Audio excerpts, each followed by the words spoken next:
ज्ञानाञ्जनशलाकया चक्षुरुन्मिलितं येन तस्मै श्रीगुरुवे नमः। श्रीचैतन्यमनोभीष्टं स्थापितं येन भूतले स्वयं रूपा कदा मह्यं ददाति स्वपदान्तिकं।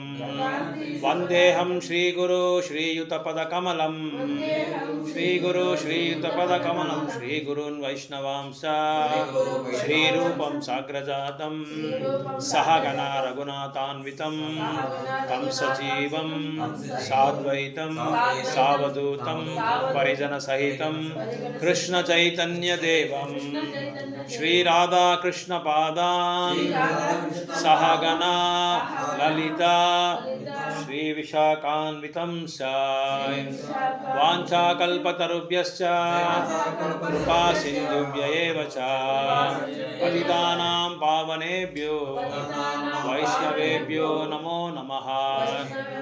जय श्री कृष्ण चैतन्य प्रभु नित्यानंद श्री अद्वैत गदाधर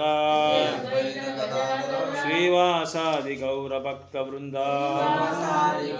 हरे कृष्णा कृष्ण कृष्ण हरे हरे हरे राम राम राम हरे हरे हरे कृष्णा कृष्ण कृष्ण हरे हरे हरे राम राम राम हरे हरे हरे कृष्णा कृष्ण कृष्ण हरे हरे हरे राम राम राम हरे हरे। ஸோ இந்த பாகவதம் செஷனுக்கு எல்லாரையும் வரவேற்கிறோம். We welcome all for this Bhagavatam session. So இத்தனை நாள் நம்ம வந்து நாரத முனி வந்து வியாசதேவருக்கு உபதேசங்கள் கொடுத்த அத்தியாயத்தை நம்ம 5வது அத்தியாயத்தில் பார்த்தோம். எல்லா ஸ்லோகாலையும் நம்ம பார்த்தா நாரதர் தான் இன்ஸ்ட்ரக்ஷன்ஸ் உபதேசங்கள் கொடுத்துட்ருக்காரு வியாச மகர்ஷிக்கு 5வது அத்தியாயத்தில். இப்போ 6வது அத்தியாயத்தில் 2 பேருக்கும் சம்வாதம் நடக்குது. எப்படி பகவத்கீதையில் கிருஷ்ணருக்கும் அர்ஜுனுக்கும் சம்வாதம் நடக்குதோ அதே மாதிரி இங்கே வந்து நாரத முனிக்கும் வியாசதேவருக்கு சம்வாதம் நடக்குது.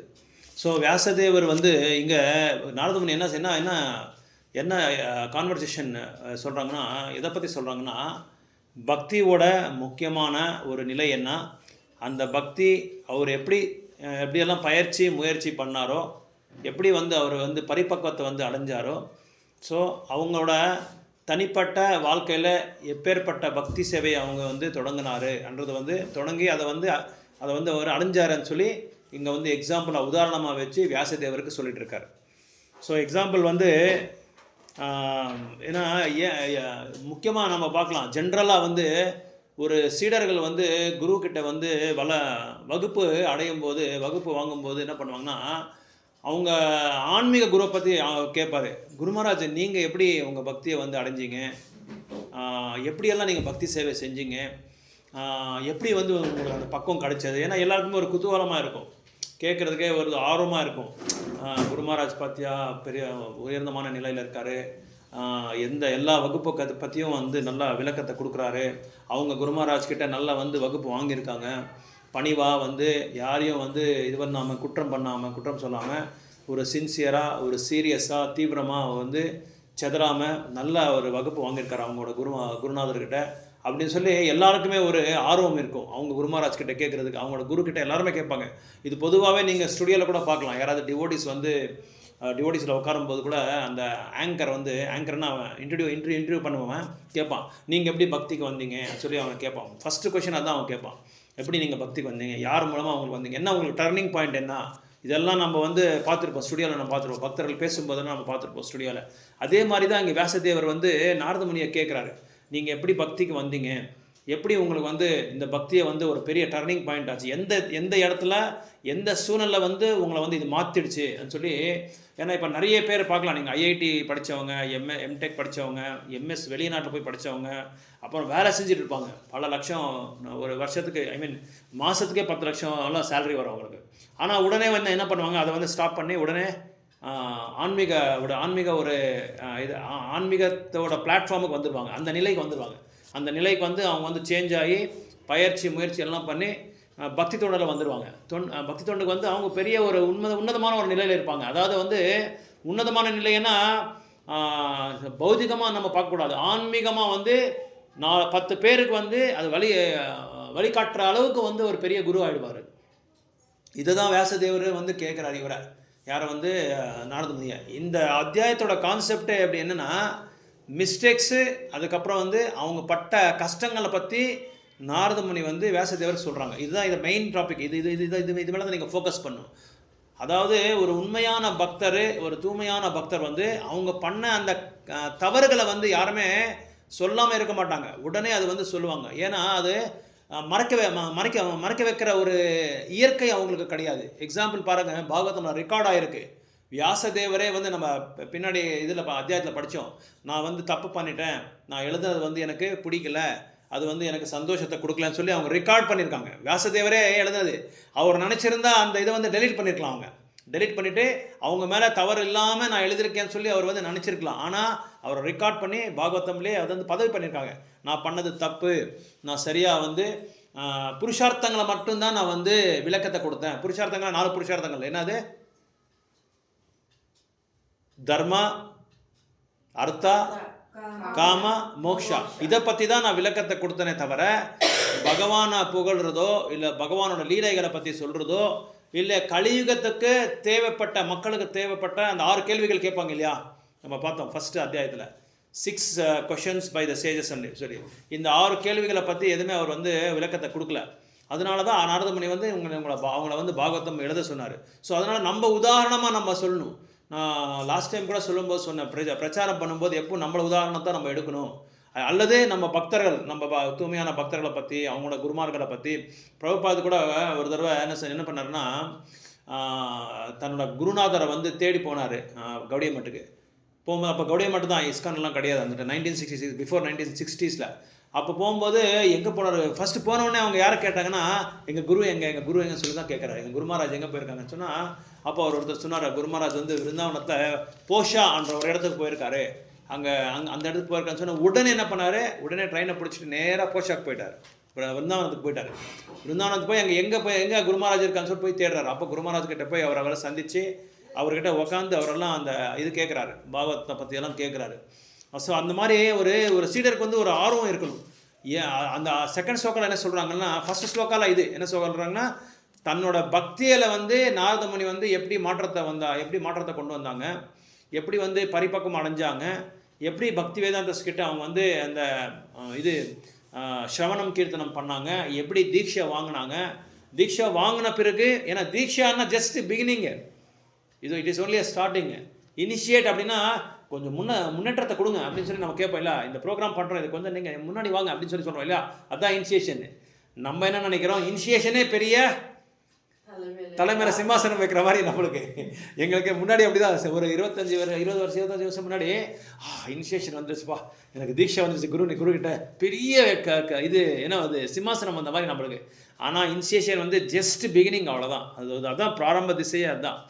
ஸோ அதான் அதான் சொல்கிறாரு இந்த ஃபஸ்ட்டு ஸ்லோக்கால், அதான் சொல்கிறாரு. அந்த பக்தி தொண்டு அவரோட தனிப்பட்ட வாழ்க்கையில் வந்து எப்படியெல்லாம் அவங்க வந்து முயற்சி பண்ணார், எப்படியெல்லாம் அவங்க வந்து பயிற்சி பண்ணார், எப்படி பக்தி வேதாந்திகிட்ட நடந்துக்கிட்டாங்க, அவங்க அம்மா எப்படி நடந்துக்கிட்டாங்க, இவர் எப்படி நடந்துட்டாங்க, இதெல்லாம் இதை பற்றி அவங்களோட சொந்த உதாரணமாக வந்து இவருக்கு சொல்லிட்டு இருக்காரு. யாருக்கு? வியாசதேவருக்கு சொல்லிட்டு இருக்காரு. ஏன்னா இந்த பக்தியில் சொல்லும்போது அந்த சிம்டம்ஸ் ஆஃப் லவ், அந்த அன்போட அந்த முக்கியமான அந்த என்ன சொல்கிறது அந்த கருத்துக்கள், அதுதான் ரொம்ப ரொம்ப இம்பார்ட்டண்ட்டு. அதாவது 6th சாப்டரில் சொல்கிறாங்க, அந்த சிம்டம்ஸ் ஆஃப் லவ் என்ன பண்ணும் நம்மளுக்கு, அந்த அன்போட அந்த இயற்கை வந்து நம்ம என்ன பண்ணோம், ஒரு ட்விஸ்ட்டு கொடுக்கும், நம்மளுக்கு ஒரு சேஞ்சு கொடுக்கும். பக்தியிலே வந்து ஒரு என்ன சொல்கிறது டர்னிங் பாயிண்ட்னு சொல்லுவாங்க இங்கிலீஷில், அதுக்கு என்ன சொல்கிறீங்க தமிழில் சொல்ல, ஒரு மாற்றத்தை கொடுக்கும் நம்மளுக்கு, உடனே அந்த மாற்றத்தை கொடுக்கும். ஸோ அந்த மாற்றம் வந்து எதனால் வருதுன்னா, இந்த பக்தி வேதாந்திஸ்ட் அவங்க சாங்கியத்தை எடுத்ததுனால அவங்க அந்த ட்விஸ்ட் வந்தது. திருப்பம் கரெக்ட், எக்ஸாக்ட்லி திருப்பம் தான், கரெக்ட் திருப்பம் தான். ஸோ இங்கே இந்த என்ன சொல்கிறாங்க, டு ப்ராக்டிஸ் கிருஷ்ணா கான்ஷியஸ், அதை my life is smooth. So Krishna உணர்வு வந்து நான் அபியாசம் பண்ணுறதுனால, நான் பயிற்சி பண்ணுறதுனால எனக்கு ரொம்ப சிம்பிளாக இருக்குது, ரொம்ப சாஃப்டாக இருக்குது. எனக்கு வந்து நிறைய மாற்றத்தை நான் பார்க்கலாம், நிறைய சேஞ்சஸை நான் பார்க்கலாம், நிறைய அறிவு ஞானத்தை வந்து நம்ம அடையலாம். உங்களுக்கெல்லாம் உங்களோட எக்ஸ்பீரியன்ஸை நீங்கள் பார்க்கலாம். கிருஷ்ண கான்ஷியஸ் முன்னே வர்றதுக்கு நம்மளோட அறிவு வந்து ரொம்ப கம்மியாக இருக்கும். அதாவது மெட்டீரியலாக லௌகிகமாக வந்து நம்ம அறிவாளியாக இருக்கலாம். ஆனால் அலௌகிகமாக நம்ம பார்க்கும்போது நம்ம அறிவு வந்து நிறைய மாற்றத்தை கொண்டு வந்திருக்கு. இப்போது நிறைய மாற்றத்தை நம்ம பார்க்கலாம், நம்ம எக்ஸ்பீரியன்ஸ் நம்ம அனுபவப்படலாம். ஸோ அதனால் அதான் இங்கே சொல்கிறாங்க. சூத்த கோசாமிக்கு வந்து பிராமணரை கேட்குறாங்க. யார்? சூத்த கோசாமி தலைமையில் வந்து சூத்த கோசாமி உபதேசம் பண்ணும்போது நைமிஷாரண்யத்தில் யார் அந்த பிராமணர்? அந்த ஆயிரக்கணக்கான ருஷிகள்லாம் வந்திருப்பாங்கள்ல, அவங்களோட நாயகர் யார்? அந்த நைமிஷாரண்யத்தில் இப்போது பரீட்சித் மகாராஜுக்கு வந்து யார் சொன்னது? சுக்கமணி சொன்னார். சூத கோசாமி வந்து யாருக்கு வந்து வழங்குவாங்க இதெல்லாமே உபதேசங்கள் பாகவதத்தை பற்றி? சௌனகா ரிஷி தலைமையில் ஆயிரக்கணக்கான முனிவர்கள்லாம் அங்கே உட்காந்துருப்பாங்க. அவங்க வந்து இவங்களை கேட்குறாங்க, சூத கோசாமியை கேட்குறாங்க. அதுக்கப்புறம் என்னாச்சு, நாரத முனிக்கு என்னாச்சு, வியாசதேவருக்கு என்னாச்சு, அந்த சம்பாஷணத்தை என்னாச்சுன்னு சொல்லி கேட்குறாங்க. அப்போ கேட்கும்போது தான் அந்த குருவை பற்றி சொல்கிறாங்க. அவங்க அந்த பக்தி வேதாந்திஸ்ட்டு என்ன பண்ணாங்க? பக்தி வேதாந்திஸ்டில் 4 மாதம் இருந்தாங்க இல்லையா, சதுர்மாசம் நம்ம பார்த்துருக்கோம். அந்த 4 மாதம் ஆன பிறகு அந்த பக்தி வேதாந்த அந்த சாதுக்கள் எல்லாம் எங்கே போனாங்கன்னு சொல்லி கேட்குறாங்க. அவங்க சாதுக்கள் எங்கே போனாங்க? வியாசதேவர் கேட்குறாங்க. அதை வந்து சூத்த கோசாமி இவங்களுக்கெல்லாம் சொல்கிறாங்க. நைமிஷாரண்யத்தில் இருக்கிற ருஷிகளுக்கு, சௌனகா ருஷி முனிவர்கள்லாம் சொல்கிறாங்க. அப்போது நாரதர்கிட்ட கேட்கும்போது அவங்க எல்லாம் எங்கே போயிருக்காங்க, எங்கே போனாங்க, அதுக்கப்புறம் அங்கே போன பிறகு உங்களோட நிலைமை என்ன? அப்போது உங்களோட நிலைமைன்னா உங்களுக்கு என்ன சாப்பாடு கிடச்சிதா, உங்களுக்கு என்ன துணி கிடச்சிதா, இல்லை நீங்கள் இப்போ எங்கே போனீங்க, நீங்கள் யார் கூட இப்போ நீங்கள் அதெல்லாம் கேட்கல. அவங்க அதை பற்றி கேட்கல. உங்களோட ஆன்மீகமான நிலை என்ன? முக்கியமாக அதுதான் சாதுக்கள் கேட்பாங்க. ஏன்னா பக்தி வேதாந்த அவங்க கிளம்பிட்டாங்க.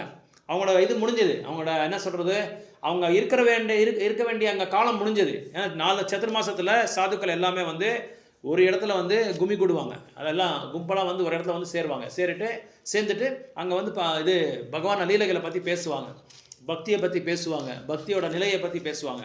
அந்த வந்து காலகட்டம் முடிஞ்ச பிறகு எங்கே போனாங்க அவங்கன்னு சொல்லி கேட்குறாங்க. எங்கே போனாங்க அவங்க? ஏன் அப்படி கேட்குறாங்கன்னா, அதுக்கு பிறகு உங்களோட நிலை என்ன, உங்களோட ஆன்மீகமான நிலை என்ன? நீங்கள் என்ன பக்தி பண்ணீங்களா, இல்லை பக்தி பண்ணாமல் விட்டுட்டீங்களா? ஏன்னா நிறைய பேருக்கு வந்து பக்தர்கள் இல்லாத சமயத்தில் என்ன பண்ணுவாங்க? சாங்கித்யம் இல்லைன்னா நம்ம என்ன பண்ணுவோம்? எதுவும் பண்ண மாட்டோம், பக்தியே விட்டுருவோம், ஸ்லோவாக விட்டுருவோம், சாண்டிங் பண்ணுறது விட்டுருவோம், சாது சங்கம் பண்ணுறதுக்கு விட்டுருவோம், பகவத்கீதை படிக்கிறதே விட்டுருவோம்,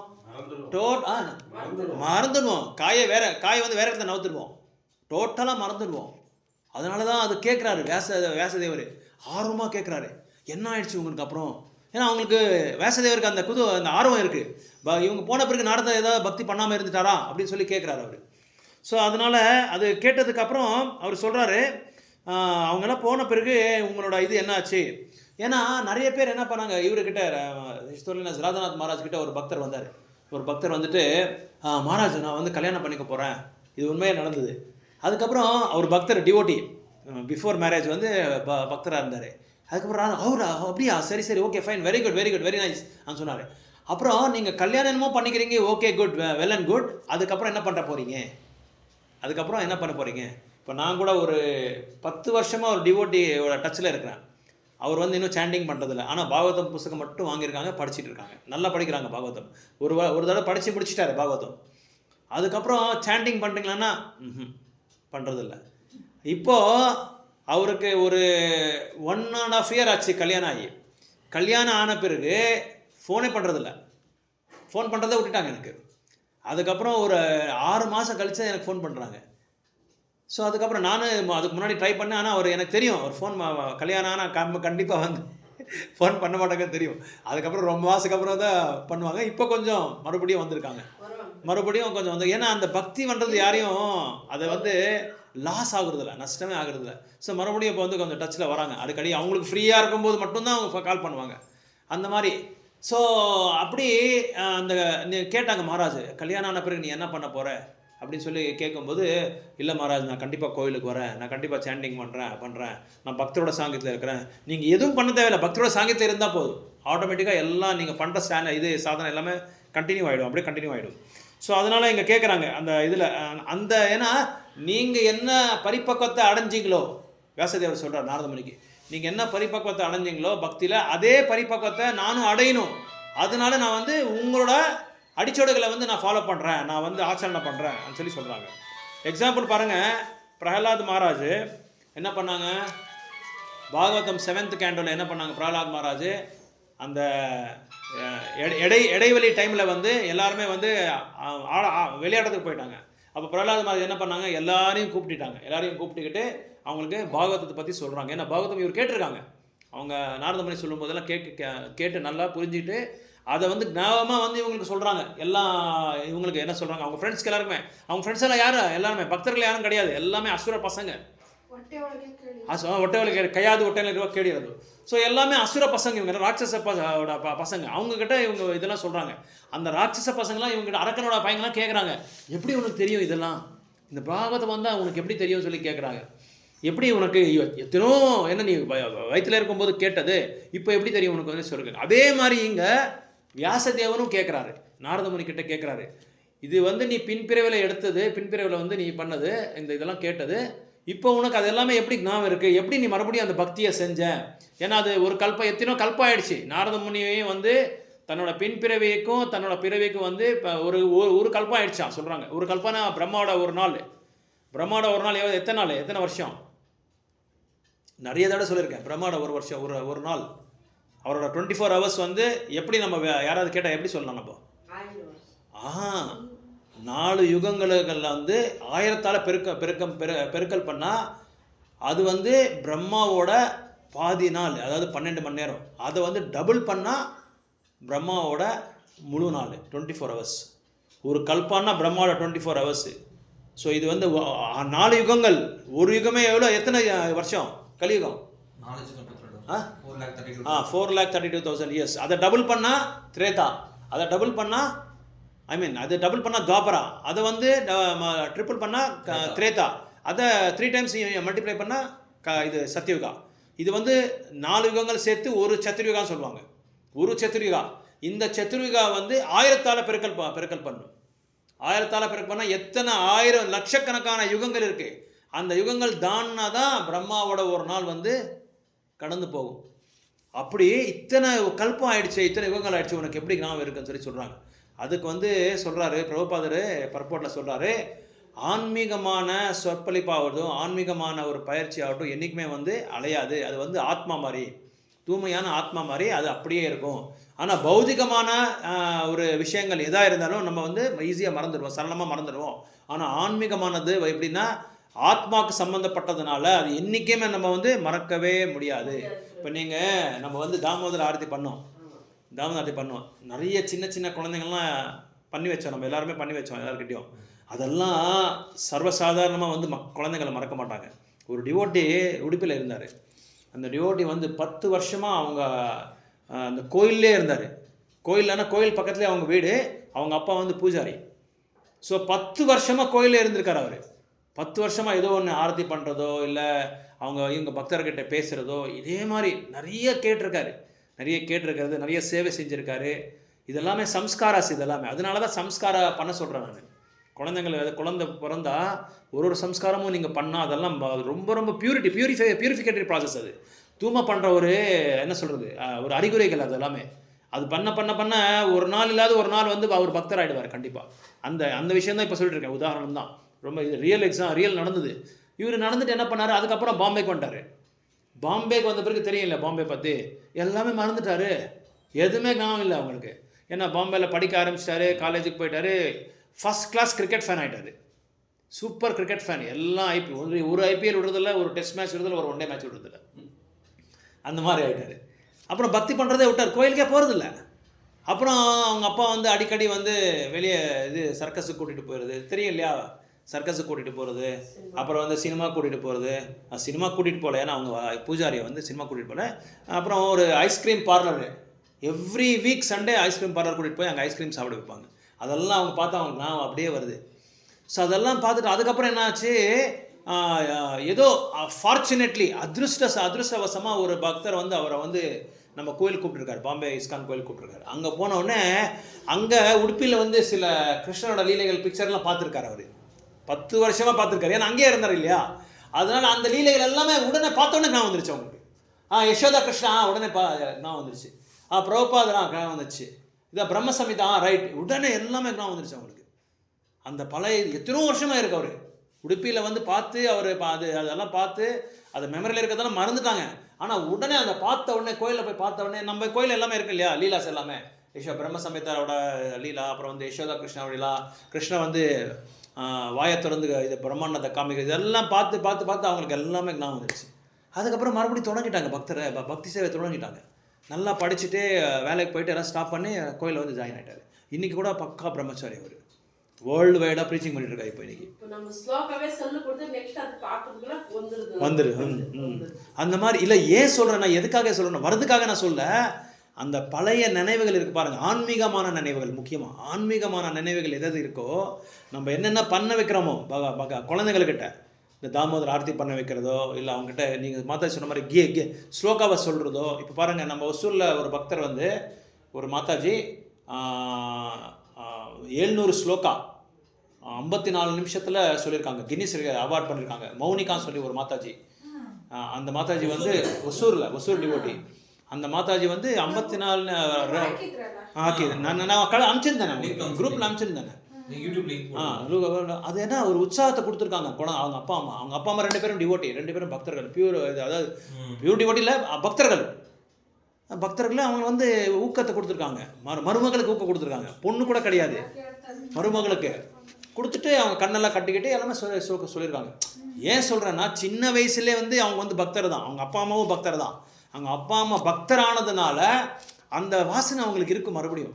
ஏன்னா எங்கள் வீட்டுக்கு ஆப்போசிட்டாக தான் இருந்தாங்க அவங்க முதல்ல. ஸோ அவங்க நல்லா தெரியும் அவங்க.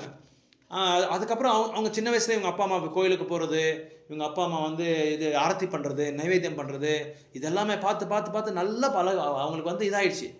அதுவே வந்து கொண்டு வந்திருக்காங்க அப்படியே. அதுக்கப்புறம் காலேஜ் போன பிறகு கொஞ்சம் பிரேக் ஆகிருக்கு, மறுபடியும் கண்டினியூ பண்ணாங்க. இதே மாதிரி தான் பிரகலாத் மகாராஜ், அதே மாதிரி தான் அவங்க கேஸோட அதே மாதிரி தான் ஆனது. அவருக்கு ஐயாவுக்கு என்ன சொன்னாங்களோ அதை அப்படியே நான் வச்சு அதை அப்படியே அவங்க வந்து பிரச்சாரம் பண்ணிட்டு இருக்காரு. ஸோ இப்படி நிறைய, இப்போ அதே மாதிரி தான் பாகவதமில் நம்ம வந்து ரகுணா ஜடபரத்தில் ரகுணா ஜடபரத்தரோட அந்த ஆக்டிவிட்டிஸ் எல்லாம் பார்த்து, அவரோட நடவடிக்கையெல்லாம் பார்த்து ரகுணா ரொம்ப லௌகிக்கமாக இருந்தார். அரசர் அவர் ரகுணா மாதா, நீங்கள் படுத்திருக்கீங்க. ரகுணா அந்த பல்லக்கில் கொண்டு போகிறாங்க, அவரை 4 பேர் கொண்டு போகும்போது ஜடபரதர் வந்து இந்த பக்கம் அந்த பக்கம் வந்து மாற்றி நடக்கிறதுனால, ஏன் நடக்கிறாருன்னா வழியில் வந்து எறும்பெல்லாம் போயிட்டுருக்கு, அதை மெதிக்கக்கூடாது. ஏன்னா ஆல்ரெடி அவர் வந்து அடிபட்டிருக்காரு. பின் பிறவையில் வந்து மானா வந்து அதுக்கப்புறமா ஜடபரதராக வந்திருக்கார் அவர். அதனால் மறுபடியும் எங்கே எனக்கு பிறவி வந்துடுதோன்னு சொல்லி அவர் வந்து ரொம்ப கேர்ஃபுல்லாக எச்சரிக்கையாக நடக்கிறாரு. இதை நடக்கும்போது அவர் உட்காந்துருக்கும் போது எப்படி இருக்கும், அவருக்கு ஒரு சைடு சாய்வார், மறுபடியும் இன்னொரு சைடு சாய்வார். அவர் இப்படி போகும்போது அதனால் கோவம் வந்துருச்சு. ஏய் யாரா அவன், உனக்கு அறிவு இருக்கா, பண்ணி மாதிரி இருக்கிற, இப்படி தான் நீ நடக்கிறதா அப்படின்னு சொல்லி நல்லா திட்டாரு. 21 வருஷம் பேசாமல் இருந்தார் ஜடபரதர். 21 வருஷம் ஒரு வார்த்தை கூட பேசலை. ஏன்னா ஒரு வார்த்தை பேசினா நம்மளுக்கு அவங்க கோவம் வந்துடும் இல்லையா. இவர்கிட்ட மட்டும் இல்லை, யார்கிட்டையும் பேசலை. இப்போ இவர் அரசர்ன்றது அவருக்கு தெரிஞ்சிருச்சு. அரசர் மன்னார், ஒரு மன்னாரே இது ராஜ்யத்தில் இருக்கிற எல்லா பிரஜைகளை வந்து ஒரு நல்ல ஆன்மீகமான ஒரு வழியில் நடத்தணும். அவரே இந்த மாதிரி பேசுகிறாருன்னு சொல்லி என்ன பண்ணார், உடனே பேச ஆரம்பிச்சிட்டாரு. ஃபஸ்ட் டைம் பேசிட்டாரு, மன்னாரே நீங்கள் வந்து இந்த பிரஜைகளை வந்து பக்தி தொண்டுக்கு ஃபெசிலிட்டேட் நீங்கள் பண்ணி கொடுக்கணும், சௌகரியம் பண்ணி கொடுக்கணும். எப்படி பண்ணுறதுன்ட்டு நீங்களே உடல்ன்ற நிலைமையில் இருக்கிறீங்க, ஆன்மான்ற நிலைமையிலே நீங்கள் இல்லை. அதனால் நான் உங்களுக்கு வந்து இந்த மாதிரி இது அவருக்கு சொல்ல ஆரம்பிச்சிட்டாரு. பகவத்கீதையில் 2nd சாப்டர் பற்றி எல்லாம் நிறைய சொல்ல ஆரம்பிச்சிட்டாரு. அதுக்கப்புறம் இவர் என்ன பண்ணார், அவர் பேர் ரகுணா அவர் பேர் ரகுணா. உடனே அவர் காலில் விழுந்து மன்னிப்பு கேட்டார். உடனே அவருக்கு காலில் விழுந்து மன்னிப்பு கேட்டு. ஏன்னா அந்த காலத்தில் அரசர் எப்படின்னா ராஜர்ஷியாக இருப்பாங்க.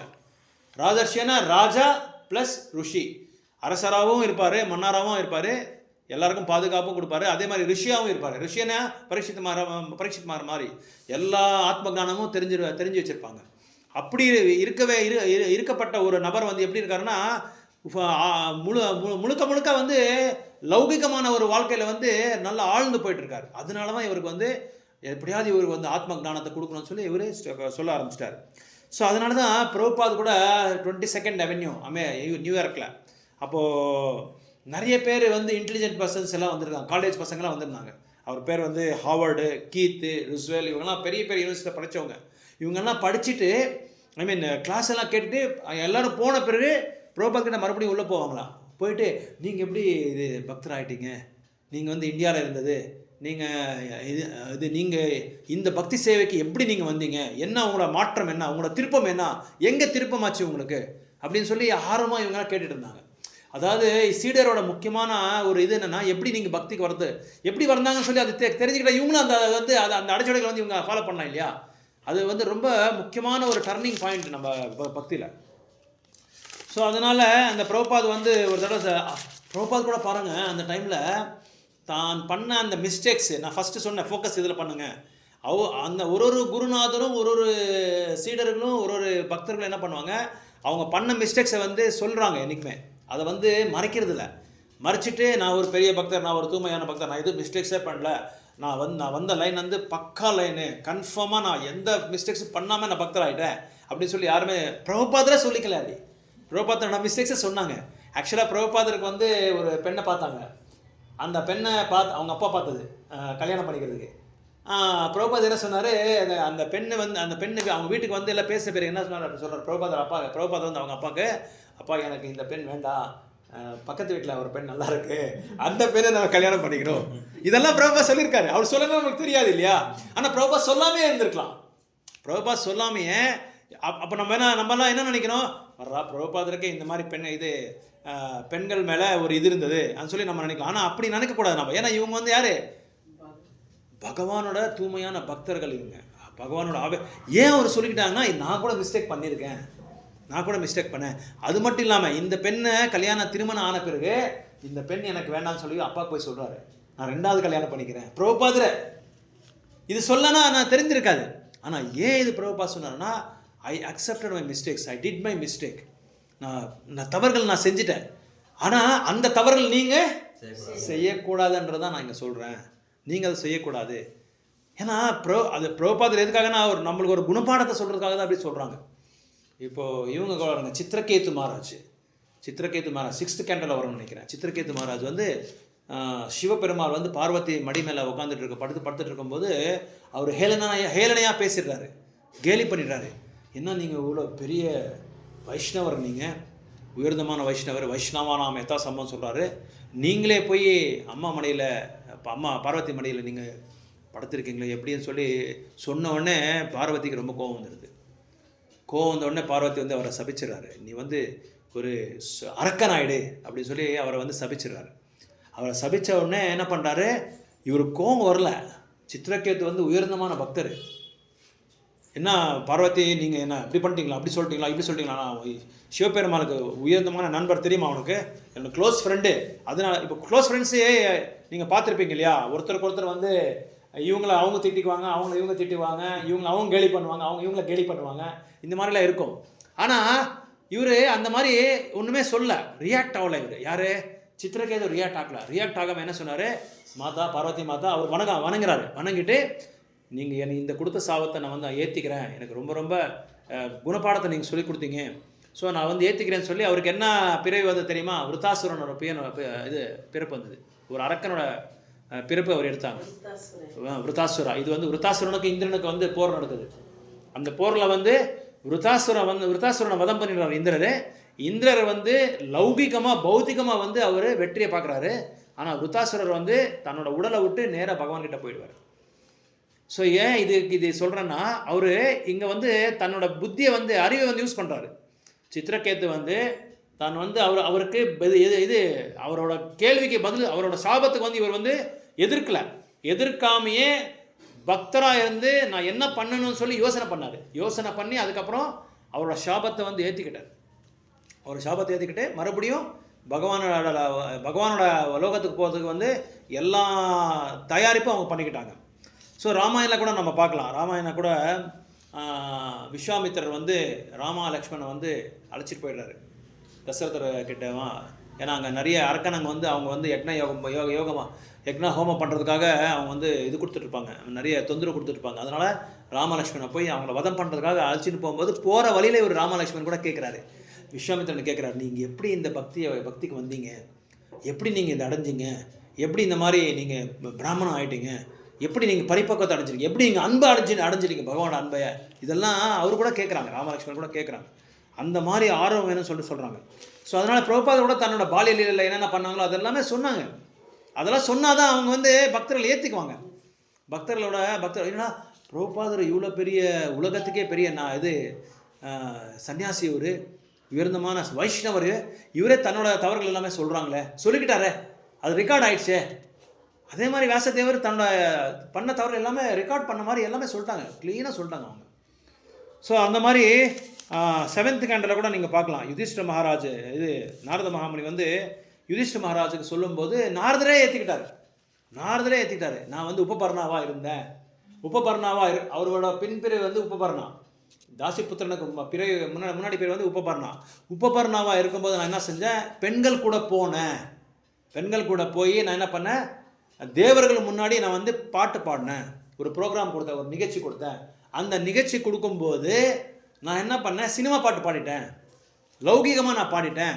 அப்புறம் அங்கே இருக்கிற இவங்க பிரஜாபதிஸ் என்ன பண்ணாங்க, என்னை வந்து சாபத்தை கொடுத்துட்டாங்க. அப்போ தான் நான் தாசிபுத்திரன் ஆகினேன்.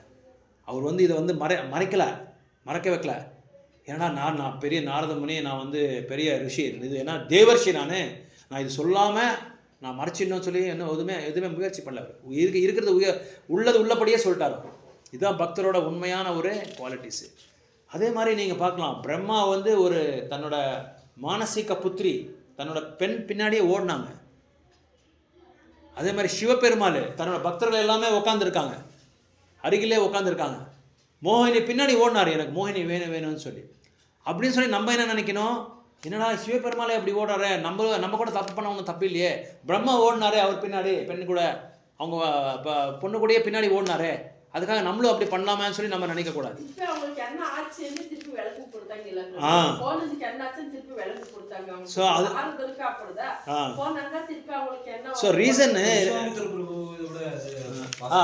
அது சொல்லிட்டாரு கரெக்ட், எக்ஸாக்ட்லி. இப்போ நான் சொன்ன விஸ்வாமித்திரது, இப்போ அது ஒரு பாயிண்ட் சொல்றது மாதிரி நீங்க சொல்லும் போது நான் வருது. விஸ்வாமித்திர சொல்றாரு, நான் மேனகாவுக்கு ஆகர்ஷன் ஆயிட்டேன், கவரிட்டேன். ராமலட்சுமன் கிட்ட சொல்றாரு.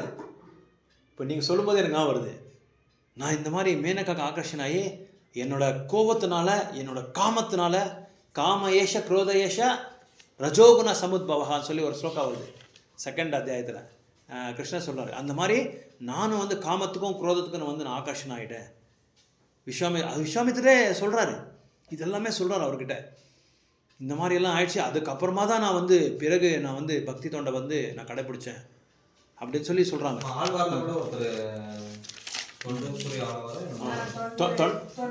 தொண்டர் அடிப்படை ஆழ்வார். ஆழ்வார் தான் நிறைய எக்ஸாம்பிள்ஸ் அந்த மாதிரி. ஆமாம், பக்தரானார். இதெல்லாம் ஓப்பனாக சொல்கிறாங்க ஆழ்வார்ஸு, ஆச்சாரியாஸு. பில்வமங்கல டாக்கூர் கிருஷ்ண கதாமிருதா அவர் தான் எழுதுது. கிருஷ்ண கதாமிருதா அவர் கூட இவர் வேஷ்யக்கு பின்னாடி போயிடுறாரு. அதுக்கப்புறம் இப்போ தூய்மையான பக்தர் ஆகிடுறாரு.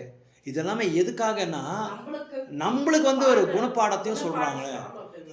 இவ்வளோ உயர்ந்தமான நிலையில் நாங்கள் இருந்தால் கூட பக்தி தொண்டில் வந்து ரொம்ப நம்ம எச்சரிக்கையாக இருக்கணும். அப்படின்னு என்ன சொல்கிறோம், உயர்ந்தமான ஆழ்வார்களே, பக்தர்களே, தேவர்களே, பெரிய பெரிய பிரம்மா சிவான்ற மாதிரி தேவர்களே காமத்துக்கும் குரோதத்துக்கும் அடிமை ஆகிட்டாரு. ஆனால் அவங்க அடிமையான இது வேற, அவங்களோட நிலை வேற. ஆனால் மறுபடியும் அவங்க பக்தி தொண்டுக்கு வந்துட்டாங்க, எல்லாமே பக்தி தொண்டுக்கு வந்துட்டாங்க. ஜடபர்த்தர் பக்தி தொண்டுக்கு வந்துட்டாங்க. பிரம்மதேவர் தன்னோட அதை பார்த்து உடனே நெக்ஸ்ட் மூமெண்ட்டே வந்து அவரோட சேவைக்கு வந்துட்டாங்க. கிருஷ்ணர் என்ன சேவை செஞ்சாரோ அந்த சேவைக்கு வந்துட்டாரு. அதே மாதிரி சிவபெருமாளே தன்னோட சேவைக்கு வந்துட்டாங்க.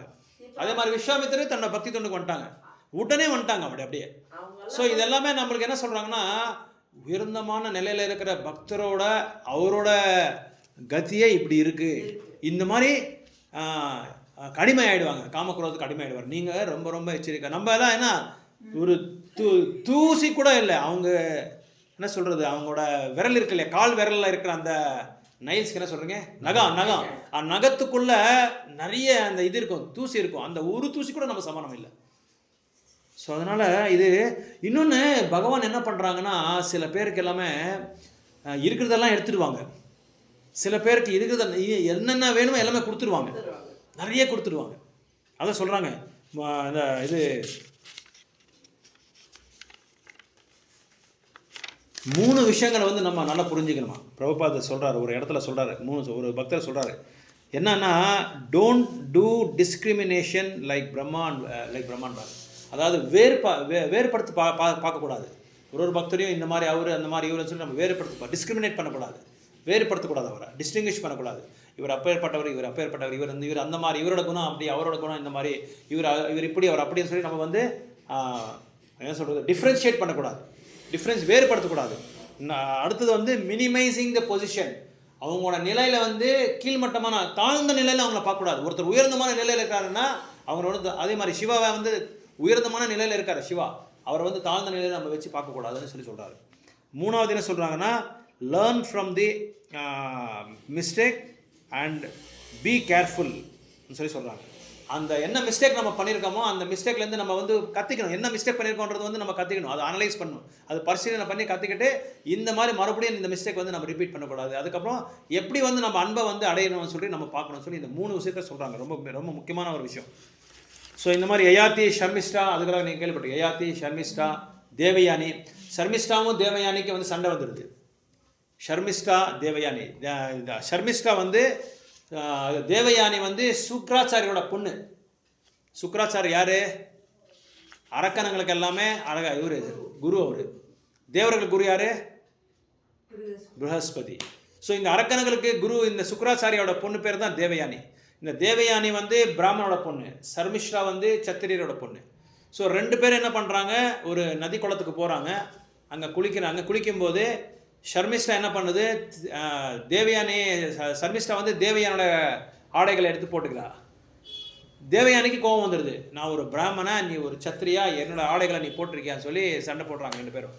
சண்டை போடும்போது ஷர்மிஷ்டா என்ன பண்ணால் தேவயானியை பிடிச்சி கிணத்துல தள்ளிடுறாங்க. தள்ளின உடனே தேவயானியை கத்துறாங்க, யாருமே வந்து அவங்கள வந்து ஹெல்ப் பண்ணல, அவங்கள வந்து காப்பாற்றலை. அப்போது யயாதி என்ற ஒரு அரசர் அங்கே வராரு. யயாதி என்ற அரசர் அங்கே வரும்போது அவர் வந்து இவ கத்துறது பார்த்துட்டு அவங்களால தாங்க முடியாமல் என்ன பண்ணார், அவங்கள வந்து காப்பாற்றுறாங்க. அந்த காப்பாற்றின பிறகு யயாதிக்கும் தேவயானிக்கும் வந்து திருமணம் ஆகுது. அந்த திருமணம் அந்த ஷர்மிஷ்டா நடந்தது. ஷர்மிஷ்டா என்ன பண்ணான்னு சொல்லி தேவயானி போய் அவங்க அப்பாவுக்கு சொல்கிறாங்க, சுக்ராச்சாரிக்கு சொன்னோடனே சுக்ராச்சாரி என்ன சொல்கிறது, ஷர்மிஷ்டாவை சாபம் கொடுக்குறதுக்கு போகும்போது அதுக்கு பதிலாக என்ன சொல்கிறாரு, ஷர்மிஷ்டாவை நீ தேவயானி வீட்டில் நீ நிரந்தரமாக ஒரு வேலைக்காரியாக நீ இருக்கணும் அப்படின்னு சொல்லி அவர் கட்டளை கொடுத்துட்றாரு. அப்படி போகும்போது யயாதிக்கும் தேவயானிக்கும் கல்யாணம் ஆகிடுது. இவங்க வீட்டில் இவர் வந்து வேலைக்காரியாக வேலை செய்யும்போது யயாதிக்கும் ஷர்மிஷ்டாவுக்கு வந்து 2 பேருக்கு வந்து நட்பு பிராரம்பமாகிடுது. இது 2 இந்த மாதிரி நட்பு பிராரம்பமாகி, ஆனால் யயாதி வந்து ரொம்ப உயர்ந்தமான அரசர். அதுக்கப்புறம் வந்து இந்த அக்கிரம சம்பந்தம் வச்சது எல்லாமே இவர் புரிஞ்சுக்கிறாரு. யயாதி புரிஞ்சுக்கிட்டு அதுக்கப்புறம் நிறைய பெரிய கதை இருக்குது. அது எல்லாமே இவர் கிழவன் ஆகிடுறாரு. அதுக்கப்புறம் இவங்க பையனே அவங்க வந்து யவனத்தை கொடுப்பாங்க. அதெல்லாம் நிறைய கதை இருக்குது. இதெல்லாமே ஆகி மறுபடியும் அந்த பக்தி தோணுக்கு இவர் வந்துட்டார், யயாதி வந்துட்டார். இந்த மாதிரி நிறைய கதைகள் இருக்குது பாகவதமில், நிறைய எக்கச்சக்கமான கதைகள்லாம் இருக்குது. ஸோ அதனால் இங்கே அதான் நாரதர் சொல்கிறாரு, வியாசதேவர் சொல்கிறாரு, உங்களோட அந்த பக்தி வேதாந்தப்பான அது இன்னொன்று தீக்ஷா பற்றி சொல்கிறார். தீக்ஷா வாங்கின பிறகு நீங்கள் என்ன பண்ணீங்க? ஸோ தீக்ஷானா அந்த பக்தி வேதாந்திஸ் வந்து இவங்களுக்கு வந்து தீக்ஷா கொடுத்துட்டு போயிட்டார். யாருக்கு? நாரதருக்கு. அதான பிறகு நாரதர் என்ன பண்ணார், அதுக்கப்புறம் மெட்டீரியல் அட்டாச்மெண்ட் பற்றி சொல்கிறாரு. இங்கே 4, 5, 6 ஸ்லோக்காக சொல்கிறாங்க. இவர் கிளம்பின பிறகு என்ன ஆகுது, இவங்க அம்மா இருப்பார், அம்மாவுக்கு பையனை விட்டா யாருமே இல்லை, பையனுக்கு அம்மா விட்டா யாரும் இல்லை. யார் இவங்க? அந்த அம்மா பையன் யாரை பற்றி நான் சொல்லிட்டு இருக்கேங்க? நாரதரோட அம்மாவுக்கு நாரதரை விட்டா வேறு யாருமே கிடையாது. அதே மாதிரி நாரதருக்கும் இவங்க அம்மா இவங்க தாய் விட்டா யாருமே கிடையாது. 2 பேரும் அவ்வளோ என்ன சொல்கிறது, க்ளோஸ், ரொம்ப அட்டாச்மெண்ட் ஆகிட்டாங்க. அந்த பந்தத்தில் இவங்களை வந்து கட்டுப்படுத்திட்டாங்க இவர் தாய். ஏன்னா தாய்க்கு வந்து இண்டிபெண்ட் இல்லை, சுதந்திரம் இல்லை, எங்கேயும் வெளியே அனுப்புறதுக்கு எதுவும் தெரியாது, எதுவும் அவங்களுக்கு வந்து அவ்வளோ பெரிய ஞானி கிடையாது, இவர் பெரிய அறிவும் இல்லை இவருக்கு. ஆஃப்டர் ஆல் ஒரு சூத்திர ராணி தானே. அவங்க என்ன பண்ணுறாங்க, அந்த சாதுக்களோட துணி துவைக்கிறது, பிளேட்டெல்லாம் கழுவுறது, இந்த மாதிரி வேலை தான். அதனால் எதுவுமே இவருக்கு தெரியாது. ஸோ அதனால் அவங்க பையன் மேலே அவ்வளோ பற்று இருந்தது, பையனுக்கு தாய் மேலே அவ்வளோ பற்று இருந்தது. இந்த பந்தம் வந்து ரொம்ப ஸ்ட்ராங் ஆகிடுச்சு. அதான் பாண்டிங்னு சொல்லுவாங்க, பாண்டிங் ரிலேஷன்ஸ். இது ரொம்ப வலிமையாக ஆன பிறகு என்னாச்சு, ஒரு நாள் இதை பற்றி பிரபுபா சொல்கிறார், இந்த பாண்டிங் அட்டாச்மெண்ட் வந்து நம்மளை வந்து கட்டுப்படுத்தி நம்மளோட பக்தி சேவையை வந்து என்ன பண்ணும், டோட்டலாக பிரேக் பண்ணி விட்டுருன்னு சொல்லி சொல்கிறாங்க. பக்தி சேவையை பிரேக் பண்ணுறதே இதுதான், இந்த பந்தம் தான். அந்த பந்தப்பட்ட இது இருக்கு இல்லையா, அந்த தன்மை தான் நம்மளை வந்து கட்டுப்படுத்துதுன்னு சொல்லி சொல்கிறாங்க. ஸோ அதனால் அந்த 5 வருஷத்தில் இவர் எல்லாமே பயிற்சி பண்ணிடுறாரு நாரதர். நம்ம 5 வருஷ பசங்களெல்லாம் நம்ம பார்க்கலாம் என்ன பண்ணுறாங்கன்னு. ஒன்று மொபைல் எடுத்து நோண்டிட்டு இருப்பாங்க, இல்லை சைக்கிளிங் பண்ணிகிட்டு இருப்பாங்க, இல்லை என்ன கேம்ஸ் அது வீடியோ கேம்ஸு, சினிமா. இப்போ தாய் தந்தையே அவங்களே கூட்டிகிட்டு போகிறாங்க. இப்போ சினிமா கூட்டிகிட்டு போகிறாங்க, அப்புறம் டிவி போட்ட மொபைல் கையில் கொடுத்துட்றாங்க. அது கொடுத்தா சாப்பாடு வைக்கிறாங்க பிரபு சொல்கிற மாதிரி. இல்லை சாப்பிட்றதே இல்லை, நிறைய பேர் சாப்பிட்றதே இல்லை. மொபைலுக்கு அவ்வளோ அட்டாச்மெண்ட் ஆகிட்டு இருக்காங்க நிறைய பேர். இப்போது என்ன ஆச்சுன்னா ஒர்க் பண்ணுறாங்க, பெண்களே ஒர்க் பண்ணுறாங்க, சொன்னால் புரிஞ்சுக்கிறதில்ல, அவங்களே ஒர்க் பண்ணுறாங்க. ஃப்யூச்சரில் இந்த மாதிரி குழந்தை வந்தால் என்ன ஆகும்ன்றதே தெரியறதில்ல எல்லாருமே. ஜென்ரலாக எங்கள் வீட்லேயும் அப்படி தான், அதே மாதிரி தான் ப்ராப்ளம். அதான் பேசிட்டு இருந்தேன் பிரபு கிட்ட நேற்று. நான் முதலே சொன்னேன், தயவு செய்து வேலைக்கு போகாத. சரியான சண்டை போட்டிருக்கேன். இப்படியெல்லாம் சண்டை போடல. நான் உங்களால் மாதிரிலாம் சும்மா வாயில் சொல்லிட்டுலாம் விடல, அந்த அளவுக்கு சண்டை போட்டிருக்கேன். கேட்கல. அதுக்கப்புறமா தான் ஒரு வருஷம் ஆன பிறகு என் பொண்ணே சொல்லுது, இப்போ தான் தெரியுது, நீங்கள் அப்போ சொன்னீங்க, இப்போ தான் அதை பற்றி எனக்கு தெரியுதுன்னு சொல்கிறாங்க.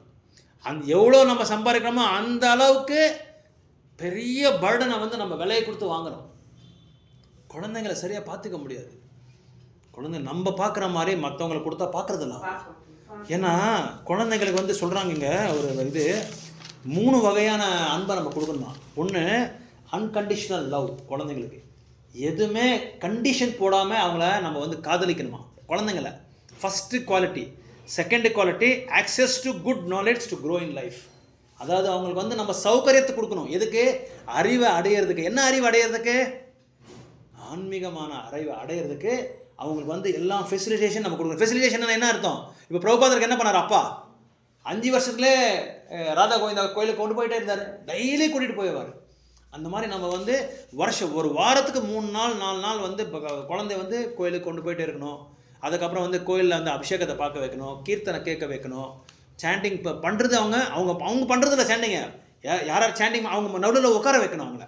அப்புறம் நம்ம மங்களாரத்தி பண்ணும்போது, நம்ம நைவேத்தியம் பண்ணும்போது இதெல்லாமே அவங்களுக்கு பார்க்கறதுக்கு ஒரு சௌகரியத்தை கொடுக்கணும். நம்ம அந்த ஃபெசிலிட்டி கொடுத்தா தான், அப்போ தான் they can access to that knowledge. அந்த அறிவுக்கு அவங்க ஈஸியாக அந்த வழிக்கு வருவாங்க. அதே மாதிரி help them to be happy experience. அவங்கள சந்தோஷமாக இருக்கிறது கூட நம்ம பார்க்கணும். அவங்கள ஏய் நீ அப்படி பண்ண, நீ இப்படி பண்ண, நான் அடிச்சிடுறேன் பாரு, நான் மூஞ்சி அரைஞ்சிடுறேன் பாரு, அப்படிலாம் நம்ம பண்ணக்கூடாது. அன்போடு தான் இதெல்லாம் கற்றுக் கொடுக்கணும். அதாவது அவங்க சந்தோஷமாக அவங்க கற்றுக்கணும். அவங்களே தானாகவே வரணும். அவங்களுக்கு நம்ம அந்த வழி நம்ம போகிற வழியில் நம்மளை பார்த்தே அவங்க சேஞ்ச் ஆகிடும். அந்த மாதிரி நம்ம பக்தி தொண்டை அவங்களுக்கு அந்த கல்ச்சரில் அவங்கள நம்ம வளர்த்தணும்.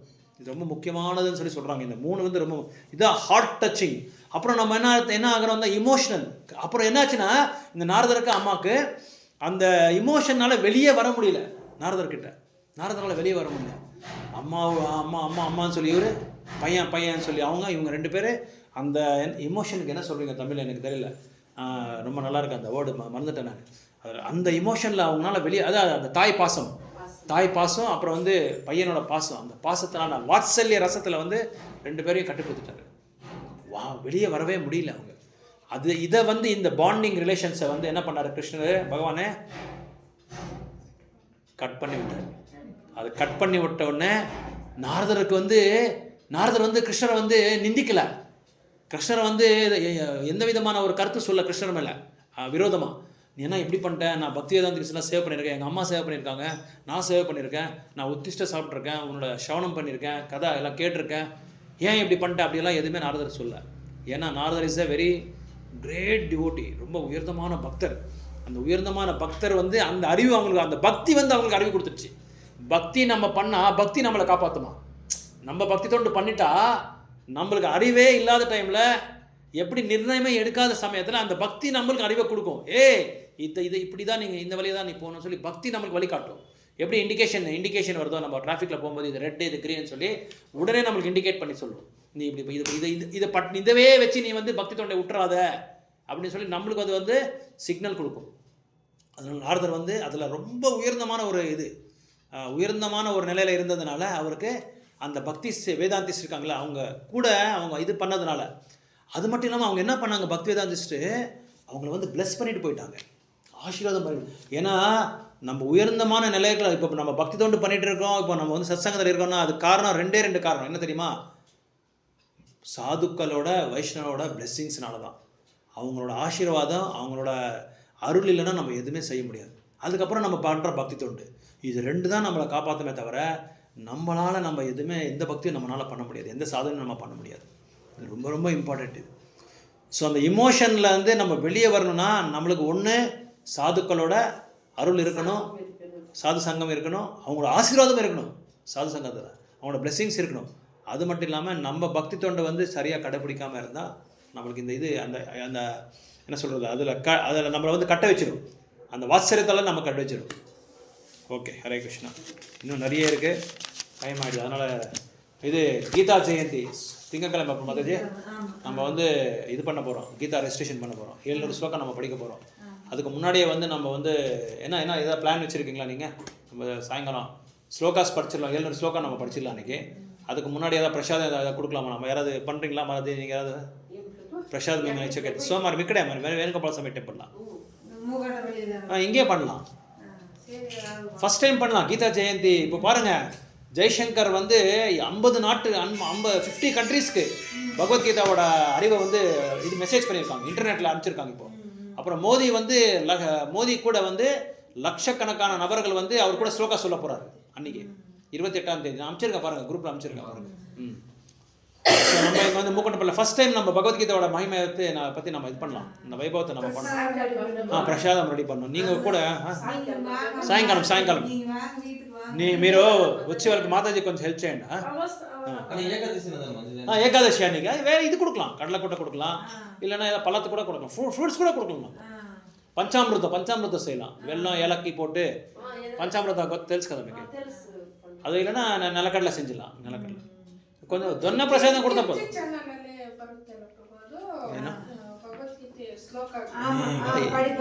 ಎಲ್ಲ ಅವರು ಯಾವಾಗಲಿಂದನೂ ಓದ್ತಾರೆ, ಎಷ್ಟೋ ವರ್ಷ. ಗೀತಾ ಜಯಂತಿ ಅವತ್ತು ಬೆಳಗಿಂದ ಅದೇ பிரபு. நாட் ஓன்லி திருப்பதி, இந்தியாவில் இருக்கிற எத்தனை பேர் இருக்காங்களோ இந்த ஆன்மீகமான ஈடுபாடில் எல்லாருமே படிக்கிறாங்க. அது இது அதே ஒருத்தர் ஒரு இயக்கத்தை வச்சிருக்காங்க. இதில் இன்னொருத்தர் அவர் பேர் என்ன மறந்துட்டேன், அவர் ரீசெண்டாக அவர் வந்து 50 வருஷமாக இந்த பகவத்கீதா ஸ்லோகாஸ் படிக்க வைக்கிறாங்க. மாயாவதி அவர் 50 வருஷமாக படிக்க வைக்கிறாங்க. இப்போ ரீசெண்டாக வந்து ஆந்திராலேயோ ஏதோ ஒரு இடத்துல எல்லாரையும் உட்கார வச்சு 20,000 பேர் ஸ்டூடெண்ட்ஸை உட்கார வச்சு படிக்க வச்சாங்க. அந்த மாதிரி நிறைய ஏக்கம் இருக்குது இந்த மாதிரி. அப்புறம் இன்னொரு கங்காதர் தாசன் சொல்லி ஒருத்தர் இருக்காரு, கண்டசாலை அவர் பாடுகிறாரு. நான் சொல்கிறது கங்காதர், அவரும் இந்த மாதிரி ஒரு அசோசியேஷன் வச்சுருக்காரு, ஒரு ஏக்கத்தை வச்சுருக்காரு. அவர் எங்கே போனாலும் கீதா மஹாத்மியத்தை பற்றி சொல்லிட்டே இருப்பாங்க. ஆமாம் ஆமாம். இப்போ வந்து திருப்பதி வந்து நம்ம இஸ்கான் வந்து இந்த உடுப்பி இது இருக்கு இல்லையா, புத்திகை மட்டான்னு சொல்லி ஒரு மட்டம் இருக்குது, 8 மட்டம் இருக்குது. அதில் புத்திகை மட்டம் கூட வந்து ஜாயின் ஆகி இவங்க சேர்ந்து படிக்கிறாங்க. அதான் நான் அவங்களுக்கு அமிச்சது இப்போ குரூப்பில். கிருஷ்ண மட்டான்னு சொல்லியிருக்கு, பாடுறாங்க. ஆமாம் ஆமாம் ஆமாம். பயிற்சி பண்ண நம்ம பாடலாம், அது பயிற்சி பண்ணிட்டே இருந்தா நம்ம இப்போ நம்ம பிரம்ம சம்ஹிதா அதுக்காக தான்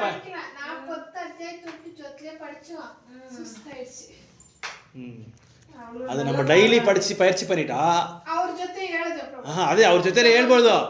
ನಾವೇ ಡೈಲಿ ಹಿಂಗೆ ಅಭ್ಯಾಸ ಮಾಡ್ಕೊಳ್ತಾ ಇದ್ರೆ எங்கள் கடைக்கு ஒருத்தர் வந்துட்டு இருந்தார், ஒரு மத்வா, அவர் ரொம்ப வயசானவர். இன்னைக்கு கூட 6 மணி ஆனால் லைட்டு போட்டு சாமியை பூஜை பண்ணிவிட்டு சாமி முன்னாடி உட்காந்து 700 ஸ்லோகம் டெய்லி படிக்கிறாங்க. ஒரு நாள் இல்லாமல் வயசு 90 வயசு அவருக்கு.